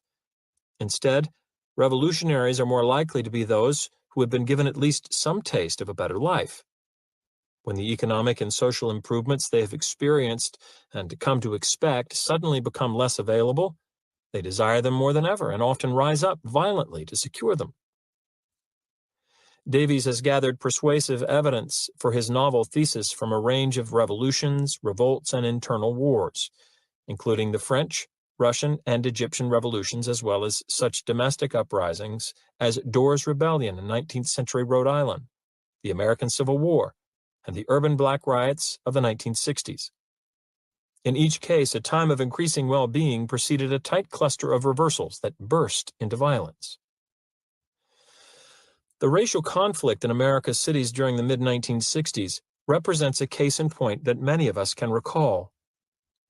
At the time, it was not uncommon to hear the question, "Why now?" It didn't seem to make sense that within their 300-year history, most of which had been spent in servitude and much of the rest in privation, American blacks would choose these socially progressive 60s in which to revolt. Indeed, as Davies points out, the 2 decades after the start of World War II had brought dramatic political and economic gains to the black population. In 1940, blacks faced stringent legal restrictions in such areas as housing, transportation, and education. Moreover, even with the same amount of education, the average black family earned only a bit more than half of its counterpart white family. 15 years later, much had changed. Federal legislation had struck down as unacceptable formal and informal attempts to segregate blacks in schools, public places, housing, and employment settings. Large economic advances had been made, too. Black family income had risen from 56% to 80% of that of a comparably educated white family. But then, according to Davies' analysis of social conditions, this rapid progress was stymied by events that soured the heady optimism of previous years. First, political and legal change proved substantially easier to enact than social change. Despite all the progressive legislation of the 40s and 50s, blacks perceived that most neighborhoods, jobs, and schools remained segregated. Thus, the Washington-based victories came to feel like defeats at home. For example, in the 4 years following the U.S. Supreme Court's 1954 decision to integrate all public schools, blacks were the targets of 530 acts of violence, direct intimidation of black children and parents, bombings and burnings, designed to prevent school integration. This violence generated the perception of another sort of setback in black progress. For the first time since well before World War II, when lynchings had occurred at an average rate of 78 per year, blacks had to be concerned about the basic safety of their families. The new violence was not limited to the education issue either. Peaceful civil rights demonstrations of the time were frequently confronted by hostile crowds and police. Still another type of downturn occurred, in pocketbook progress. In 1962, the income of a black family had slid back to 74% of that of a similarly educated white family. By Davies' argument, the most illuminating aspect of this 74% figure is not that it represented a long-term increase in prosperity from pre-1940s levels, but that it represented a short-term decline from the flush mid-1950s levels. In the next year came the Birmingham riots and, in staccato succession, scores of violent demonstrations, building toward the major upheavals of Watts, Newark, and Detroit. In keeping with a distinct historical pattern of revolution, blacks in the United States were more rebellious when their prolonged progress was curtailed somewhat than they were before it began. This pattern offers a valuable lesson for would-be rulers. When it comes to freedoms, it is more dangerous to have given for a while than never to have given at all. The problem for a government that seeks to improve the political and economic status of a traditionally oppressed group is that, in so doing, it establishes freedoms for the group where none existed before. And should these now established freedoms become less available, there will be an especially hot variety of hell to pay. We can look to much more recent events in the former Soviet Union for evidence that this basic rule still holds. After decades of repression, Mikhail Gorbachev began granting the Soviet populace new liberties, privileges, and choices via the twin policies of glasnost and perestroika. Alarmed by the direction their nation was taking, a small group of government, military, and KGB officials staged a coup, placing Gorbachev under house arrest and announcing on August 19, 1991, that they had assumed power and were moving to reinstate the old order. Most of the world imagined that the Soviet people, known for their characteristic acquiescence to subjugation, would passively yield as they had always done. Time magazine editor Lance Morrow described his own reaction similarly. At first, the coup seemed to confirm the norm. The news administered a dark shock, followed immediately by a depressed sense of resignation. Of course, the Russians must revert to their essential selves, to their own history. Gorbachev and glasnost were an aberration. Now we are back to fatal normality. But these were not to be normal times. For one thing, Gorbachev had not governed in the tradition of the Tsars, or Stalin, or any of the line of oppressive post-war rulers who had not allowed even a breath of freedom to the masses. He had ceded them certain rights and choices, and when these now established freedoms were threatened, the people lashed out the way a dog would if someone tried taking a fresh bone from its mouth. Within hours of the junta's announcement, thousands were in the streets, erecting barricades, confronting armed troops, surrounding tanks, and defying curfews. The uprising was so swift, so massive, so unitary in its opposition to any retreat from the gains of glasnost, that after only 3 riotous days, the astonished officials relented, surrendering their power and pleading for mercy from President Gorbachev. Had they been students of history or of psychology, the failed plotters would not have been so surprised by the tidal wave of popular resistance that swallowed their coup. From the vantage point of either discipline, they could have learned an invariant lesson. Freedoms once granted will not be relinquished without a fight. The lesson applies as well to the politics of family as country. The parent who grants privileges or enforces rules erratically invites rebelliousness by unwittingly establishing freedoms for the child. The parent who only sometimes prohibits between-meal sweets may create for the child the freedom to have such snacks.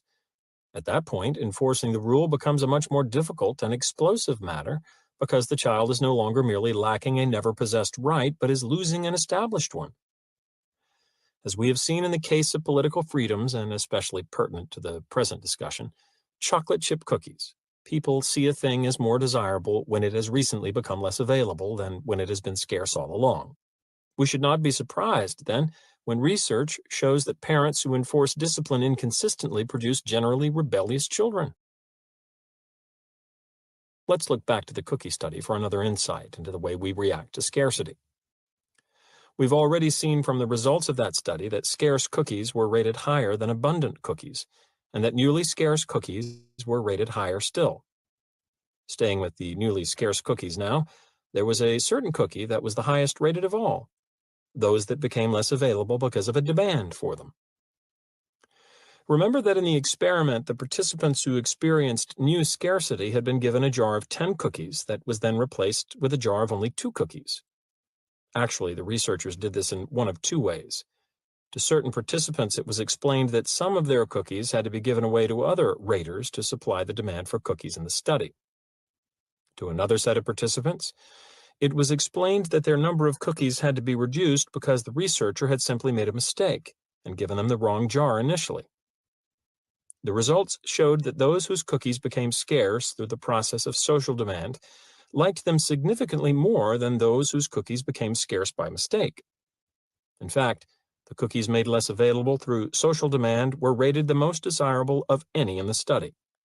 This finding highlights the importance of competition and the pursuit of limited resources. Not only do we want the same item more when it is scarce, we want it most when we are in competition for it. Advertisers often try to exploit this tendency in us. In their ads, we learn that popular demand for an item is so great that we must hurry to buy, or we see a crowd pressing against the doors of a store before the start of a sale, or we watch a flock of hands quickly deplete a supermarket shelf of a product. There is more to such images than the idea of ordinary social proof. The message is not just that the product is good because other people think so, but also that we are in direct competition with those people for it. The feeling of being in competition for scarce resources has powerfully motivating properties. The ardor of an indifferent lover surges with the appearance of a rival. It is often for reasons of strategy, therefore, that romantic partners reveal, or invent, the attentions of a new admirer. Salespeople are taught to play the same game with indecisive customers. For example, a realtor who is trying to sell a house to a fence-sitting prospect will sometimes call the prospect with news of another potential buyer who has seen the house, liked it, and is scheduled to return the following day to talk about terms. When wholly fabricated, the new bidder is commonly described as an outsider with plenty of money, an out-of-state investor buying for tax purposes, and a physician and his wife moving into town are favorites. The tactic, called in some circles goosing them off the fence, can work devastatingly well. The thought of losing out to a rival frequently turns a buyer from hesitant to zealous. There is something almost physical about the desire to have a contested item.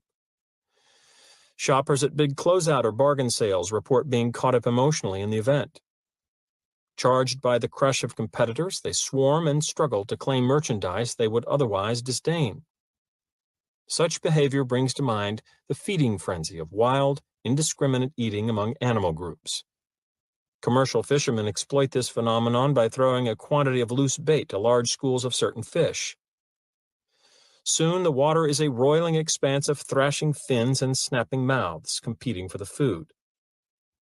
At this point, the fishermen save time and money by dropping unbaited lines into the water, since the crazed fish will bite ferociously at anything now, including bare metal hooks. There is a noticeable parallel between the ways that commercial fishermen and department stores generate a competitive fury in those they wish to hook. To attract and arouse the catch, fishermen scatter some loose bait called chum. For similar reasons, department stores holding a bargain sale toss out a few especially good deals on prominently advertised items called loss leaders. If the bait of either form has done its job, a large and eager crowd forms to snap it up.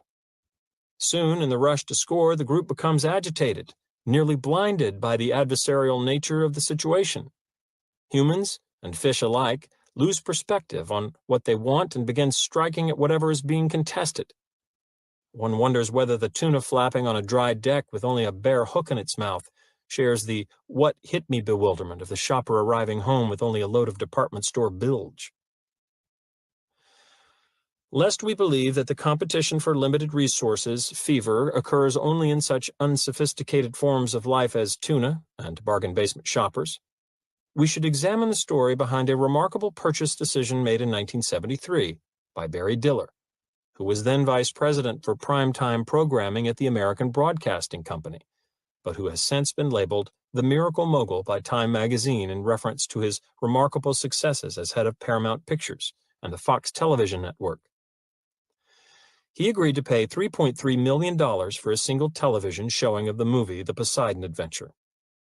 The figure is noteworthy in that it greatly exceeded the highest price ever previously paid for a one-time movie showing, $2 million for Patton. In fact, the payment was so excessive that ABC figured to lose $1 million on the Poseidon showing. As NBC Vice President for Special Programs Bill Stork declared at the time, there's no way they can get their money back, no way at all. How could an astute and experienced businessman like Diller go for a deal that would produce an expected loss of $1 million? The answer may lie in a second noteworthy aspect of the sale. It was the first time that a motion picture had been offered to the networks in an open bid auction. Never before had the three major commercial networks been forced to battle for a scarce resource in quite this way. The novel idea of a competitive auction was the brainchild of the movie's flamboyant showman producer, Irwin Allen, and a 20th Century Fox vice president, William Self, who must have been ecstatic about the outcome. But how can we be sure that it was the auction format that generated the spectacular sales price rather than the blockbuster quality of the movie itself? Some comments from the auction participants provide impressive evidence. First came a statement from the victor, Barry Diller, intended to set future policy for his network. In language sounding as if it could have escaped only from between clenched teeth, he said, ABC has decided regarding its policy for the future that it would never again enter into an auction situation. Even more instructive are the remarks of Diller's rival, Robert Wood, then president of CBS Television, who nearly lost his head and outbid his competitors at ABC and NBC. We were very rational at the start. We priced the movie out in terms of what it could bring in for us, then allowed a certain value on top of that for exploitation. But then the bidding started. ABC opened with $2 million. I came back with 2.4. ABC went to 2.8. And the fever of the thing caught us like a guy who had lost his mind. I kept bidding. Finally, I went to 3.2, and there came a moment when I said to myself, good grief, if I get it, what the heck am I going to do with it? When ABC finally topped me, my main feeling was relief. It's been very educational. According to interviewer Bob McKenzie, when Wood made his "it's been very educational" statement, he was smiling. We can be sure that when ABC's Diller made his never again announcement, he was not. Both men had clearly learned something from the Great Poseidon auction. But for one, there had been a $1 million tuition charge. Fortunately, there is a valuable but drastically less expensive lesson here for us, too. It is instructive to note that the smiling man was the one who had lost the highly sought-after prize. As a general rule, whenever the dust settles and we find losers looking and speaking like winners and vice versa, we should be especially wary of the conditions that kicked up the dust. In the present case, open competition for a scarce resource. As the TV executives now know, extreme caution is advised whenever we encounter the devilish construction of scarcity plus rivalry. How to say no. It is easy enough to feel properly warned against scarcity pressures, but it is substantially more difficult to act on that warning. Part of the problem is that our typical reaction to scarcity hinders our ability to think. When we watch something we want become less available, a physical agitation sets in. Especially in those cases involving direct competition, the blood comes up, the focus narrows, and emotions rise. As this visceral current advances, the cognitive, rational side retreats. In the rush of arousal, it is difficult to be calm and studied in our approach. As CBS Television's president Robert Wood commented in the wake of his Poseidon adventure, you get caught up in the mania of the thing, the acceleration of it. Logic goes right out the window. Here's our predicament, then. Knowing the causes and workings of scarcity pressures may not be sufficient to protect us from them because knowing is a cognitive thing, and cognitive processes are suppressed by our emotional reaction to scarcity. In fact, this may be the reason for the great effectiveness of scarcity tactics. When they are employed properly, our first line of defense against foolish behavior, a thoughtful analysis of the situation, becomes less likely. If, because of brain-clouding arousal, we can't rely on our knowledge about the scarcity principle to stimulate properly cautious behavior, what can we use? Perhaps in fine jiu-jitsu style, we can use the arousal itself as our prime cue. In this way, we can turn the enemy's strength to our advantage. Rather than relying on a considered cognitive analysis of the entire situation, we might simply tune ourselves to the internal visceral sweep for our warning. By learning to flag the experience of heightening arousal in a compliant situation, we can alert ourselves to the possibility of scarcity tactics there and to the need for caution. But suppose we accomplish this trick of using the rising tide of arousal as a signal to calm ourselves and to proceed with care. What then? Is there any other piece of information we can use to help make a proper decision in the face of scarcity? After all, merely recognizing that we ought to move carefully doesn't tell us the direction in which to move. It only provides the necessary context for a thoughtful decision. Fortunately, there is information available on which we can base thoughtful decisions about scarce items. It comes, once again, from the chocolate chip cookie study, where the researchers uncovered something that seems strange but rings true regarding scarcity. Even though the scarce cookies were rated as significantly more desirable, they were not rated as any better tasting than the abundant cookies. So despite the increased yearning that scarcity caused, the raters said they wanted to have more of the scarce cookies in the future and would pay a greater price for them. It did not make the cookies taste one whit better. Therein lies an important insight. The joy is not in experiencing a scarce commodity, but in possessing it. It is important that we not confuse the two. Whenever we confront the scarcity pressures surrounding some item, we must also confront the question of what it is we want from the item. If the answer is that we want the thing for the social, economic, or psychological benefits of possessing something rare, then fine. Scarcity pressures will give us a good indication of how much we would want to pay for it. The less available it is, the more valuable to us it will be. But very often, we don't want a thing purely for the sake of owning it. We want it instead for its utility value. We want to eat it, or drink it, or touch it, or hear it, or drive it, or otherwise use it. In such cases, it is vital to remember that scarce things do not taste, or feel, or sound, or ride, or work any better because of their limited availability.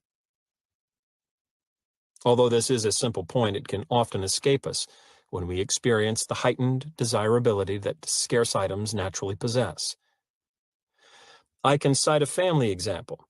My brother Richard supported himself through school by employing a compliance trick that cashed in handsomely on the tendency of most people to miss that simple point. In fact, his tactic was so effective that he had to work only a few hours each weekend for his money, leaving the rest of the time free for his studies. Richard sold cars, but not in a showroom nor on a car lot. He would buy a couple of used cars sold privately through the newspaper on one weekend and, adding nothing but soap and water, would sell them at a decided profit through the newspaper on the following weekend. To do this, he had to know three things. First, he had to know enough about cars to buy those that were offered for sale at the bottom of their Blue Book price range, but could be legitimately resold for a higher price. Second, once he got the car, he had to know how to write a newspaper ad that would stimulate substantial buyer interest. Third, once a buyer arrived, he had to know how to use the scarcity principle to generate more desire for the car than it perhaps deserved. Richard knew how to do all three. For our purposes, though, we need to examine his craft with just the third. For a car he had purchased on the prior weekend, he would place an ad in the Sunday paper. Because he knew how to construct a good ad, he usually received an array of calls from potential buyers on Sunday morning.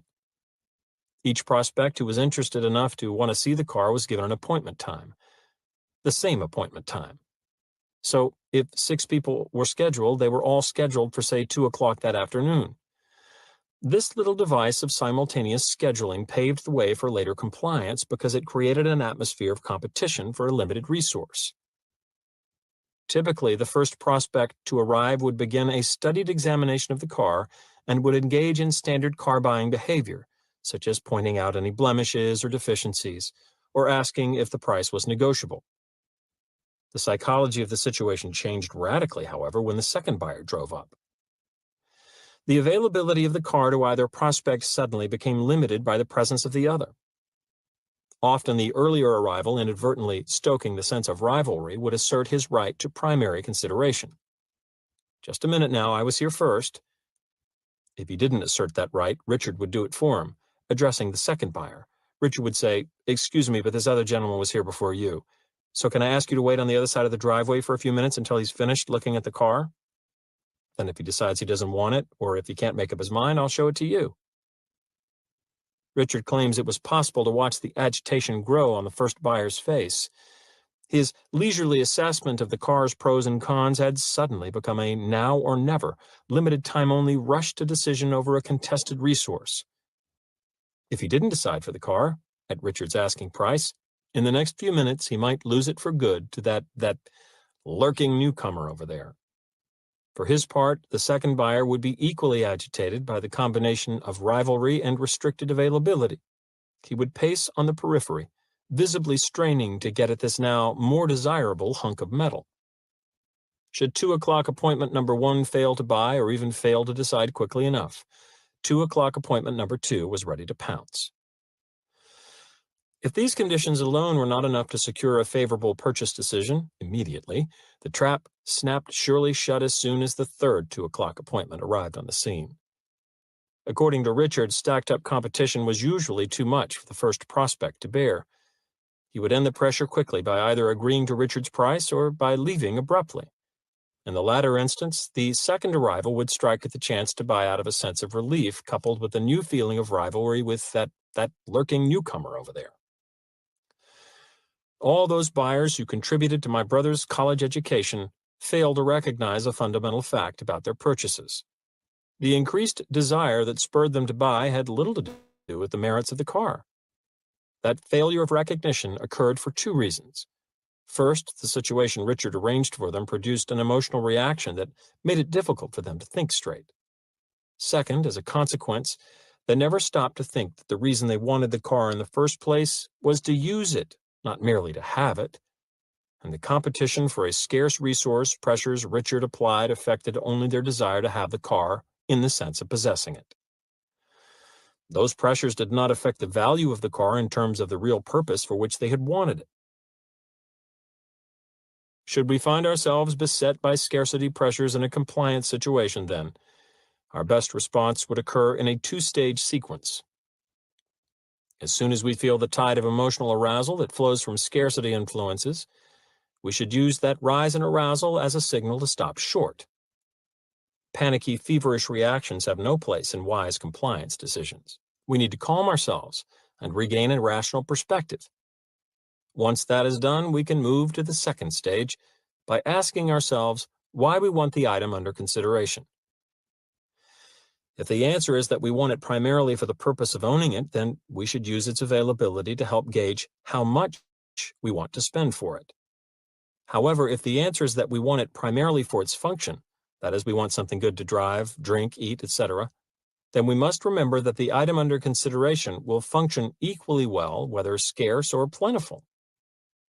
Quite simply, we need to recall that the scarce cookies didn't taste any better. Reader's report from a Blacksburg, Virginia woman. Last Christmas, I met a 27-year-old man. I was 19. Although he really wasn't my type, I went out with him, probably because it was a status thing to date an older man, but I really didn't become interested in him until my folks expressed their concern about his age. The more they got on my case about it, the more in love I became.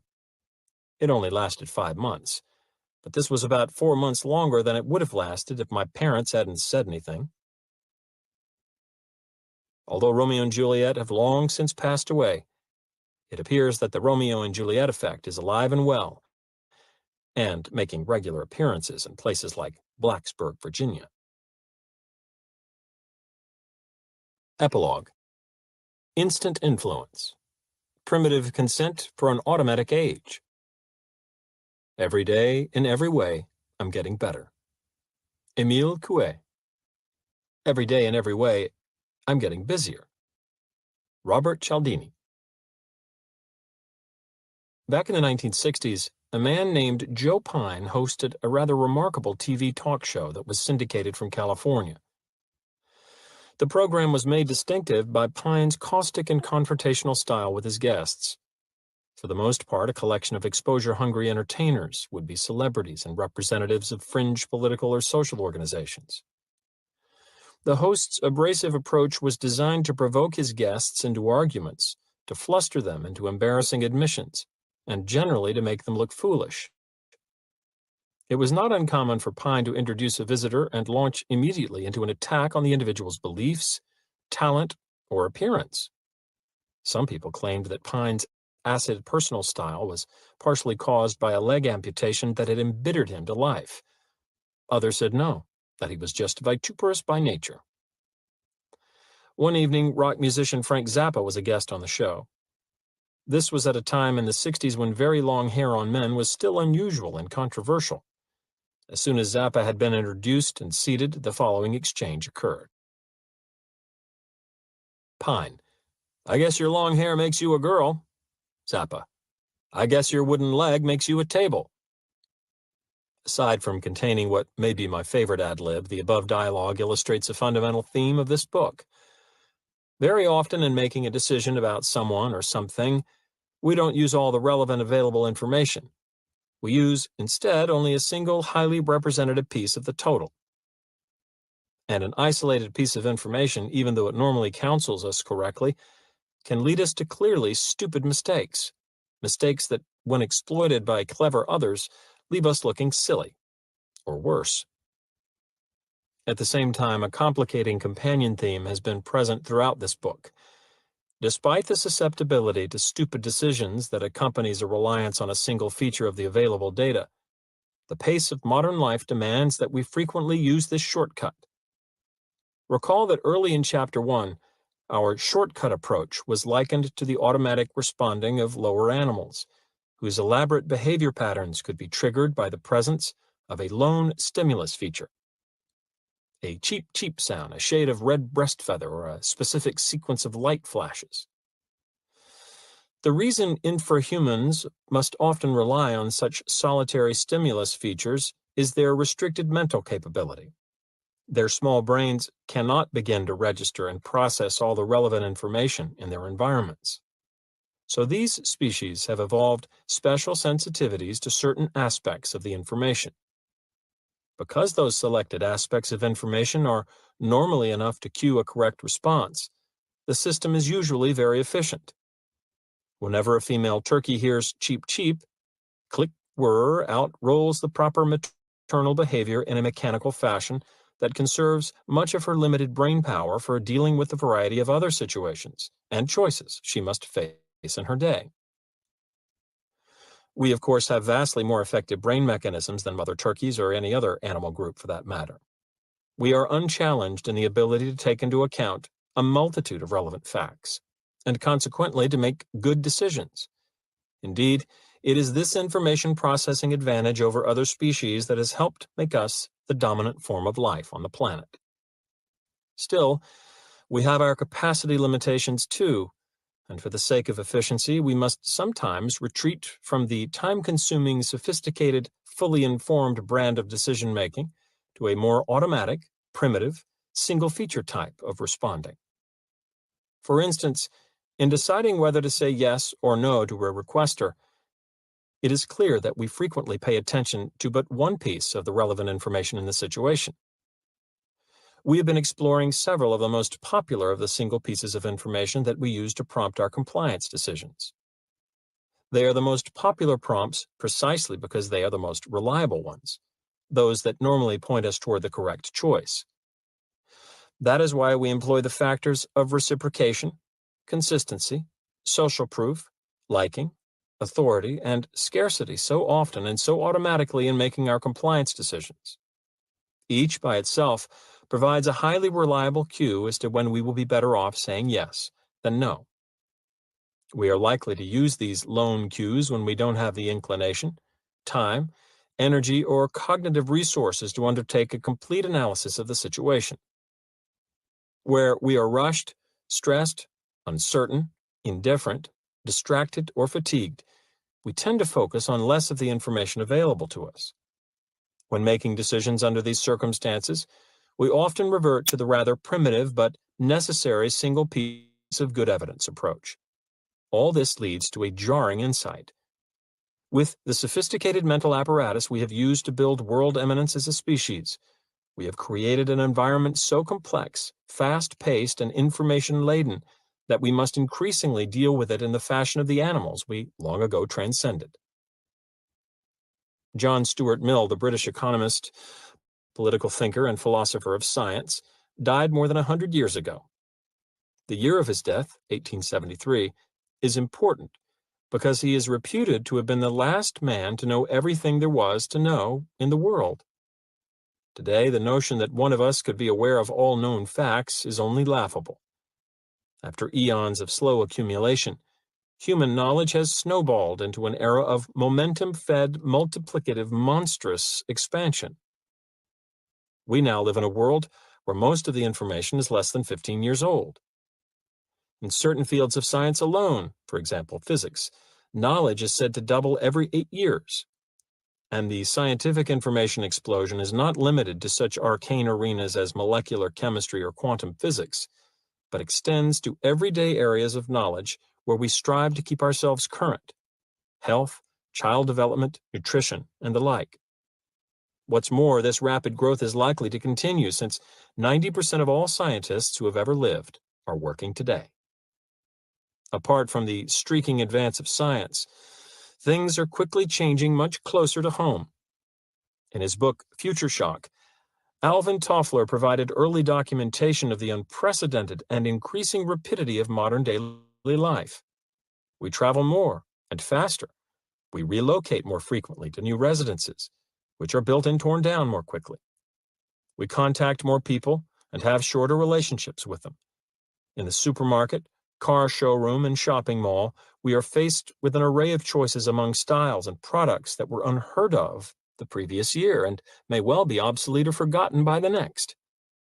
Novelty, transience, diversity, and acceleration are acknowledged as prime descriptors of civilized existence. This avalanche of information and choices is made possible by burgeoning technological progress. Leading the way are developments in our ability to collect, store, retrieve, and communicate information.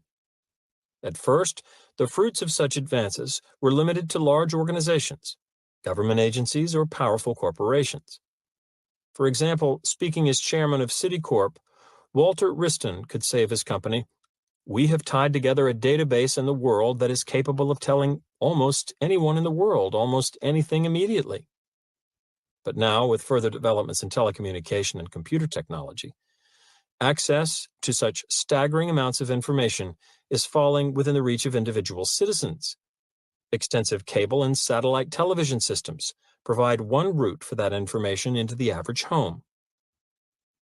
The other major route is the personal computer. In 1972, Norman McRae, an editor of The Economist, speculated prophetically about a time in the future. The prospect is, after all, that we are going to enter an age when any duffer sitting at a computer terminal in his laboratory or office or public library or home can delve through unimaginable increased mountains of information in mass assembly data banks with mechanical powers of concentration and calculation that will be greater by a factor of tens of thousands than was ever available to the human brain of even an Einstein. One short decade later, Time magazine signaled that McRae's future age had arrived by naming a machine, the personal computer, as its Man of the Year. Time's editors defended their choice by citing the consumer stampede to purchase small computers and by arguing that America, and in a larger perspective, the entire world, will never be the same. McRae's vision is now being realized. Millions of ordinary duffers are sitting at machines with the potential to present and analyze enough data to bury an Einstein. Because technology can evolve much faster than we can, our natural capacity to process information is likely to be increasingly inadequate to handle the surfeit of change, choice, and challenge that is characteristic of modern life. More and more frequently, we will find ourselves in the position of the lower animals, with a mental apparatus that is unequipped to deal thoroughly with the intricacy and richness of the outside environment. Unlike the animals whose cognitive powers have always been relatively deficient, we have created our own deficiency by constructing a radically more complex world. But the consequence of our new deficiency is the same as that of the animal's long-standing one. When making a decision, we will less frequently enjoy the luxury of a fully considered analysis of the total situation, but will revert increasingly to a focus on a single, usually reliable feature of it. When those single features are truly reliable, there is nothing inherently wrong with the shortcut approach of narrowed attention and automatic response to a particular piece of information. The problem comes when something causes the normally trustworthy cues to counsel us poorly, to lead us to erroneous actions and wrong-headed decisions. As we have seen, one such cause is the trickery of certain compliance practitioners who seek to profit from the rather mindless and mechanical nature of shortcut response. If, as seems true, the frequency of shortcut response is increasing with the pace and form of modern life, we can be sure that the frequency of this trickery is destined to increase as well. What can we do about the expected intensified attack on our system of shortcuts? More than evasive action, I would urge forceful counter-assault. There is an important qualification, however. Compliance professionals who play fairly by the rules of shortcut response are not to be considered the enemy. On the contrary, they are our allies in an efficient and adaptive process of exchange. The proper targets for counter-aggression are only those individuals who falsify, counterfeit, or misrepresent the evidence that naturally cues our shortcut responses. Let's take an illustration from what is perhaps our most frequently used shortcut. According to the principle of social proof, we often decide to do what other people like us are doing. It makes all kinds of sense, since most of the time an action that is popular in a given situation is also functional and appropriate. Thus, an advertiser who, without using deceptive statistics, provides information that a brand of toothpaste is the largest selling or fastest growing, has offered us valuable evidence about the quality of the product and the probability that we will like it. Provided that we are on the market for a tube of good toothpaste, we might want to rely on that single piece of information, popularity, to decide to try it. This strategy will likely steer us right, will unlikely steer us far wrong, and will conserve our cognitive energies for dealing with the rest of our increasingly information-laden, decision-overloaded environment. The advertiser who allows us to use effectively this efficient strategy is hardly our antagonist, but rather must be considered a cooperating partner. The story becomes quite different, however, should a compliance practitioner try to stimulate a shortcut response by giving us a fraudulent signal for it. The enemy is the advertiser who seeks to create an image of popularity for a brand of toothpaste by, say, constructing a series of staged, unrehearsed interview commercials in which an array of actors posing as ordinary citizens praise the product. Here, where the evidence of popularity is counterfeit, we, the principle of social proof and our shortcut response to it, are all being exploited. In an earlier chapter, I recommended against the purchase of any product featured in a faked, unrehearsed interview ad, and I urged that we send the product manufacturers letters detailing the reason and suggesting that they dismiss their advertising agency. I would recommend extending this aggressive stance to any situation in which a compliance professional abuses the principle of social proof, or any other weapon of influence, in this manner. We should refuse to watch TV programs that use canned laughter. If we see a bartender beginning a shift by salting his tip jar with a bill or two of his own, he should get none from us.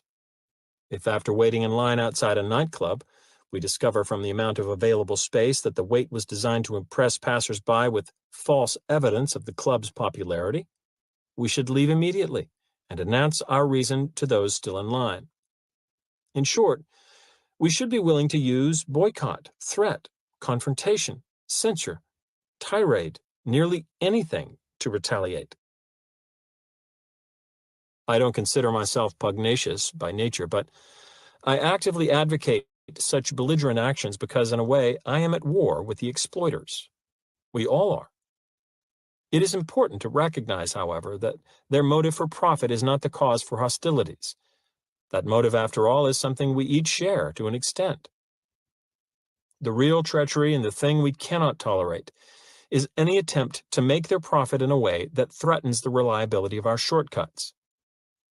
The blitz of modern daily life demands that we have faithful shortcuts, sound rules of thumb to handle it all. These are not luxuries any longer. They are out-and-out necessities that figure to become increasingly vital as the pulse of daily life quickens. That is why we should want to retaliate whenever we see someone betraying one of our rules of thumb for profit. We want that rule to be as effective as possible. But to the degree that its fitness for duty is regularly undercut by the tricks of a profiteer, we naturally will use it less and will be less able to cope efficiently with the decisional burdens of our day. We cannot allow that without a fight. The stakes have gotten too high. Cause she my little dog, she my best friend, and I got big shoes, this ain't no size 10. The way I'm rocking, the way I'm walking in, the way I'm walking in. Cause she my little dog, she my best friend, and I got big shoes, this ain't no size 10. The way I'm rocking, the way I'm walking in, the way I'm walking in.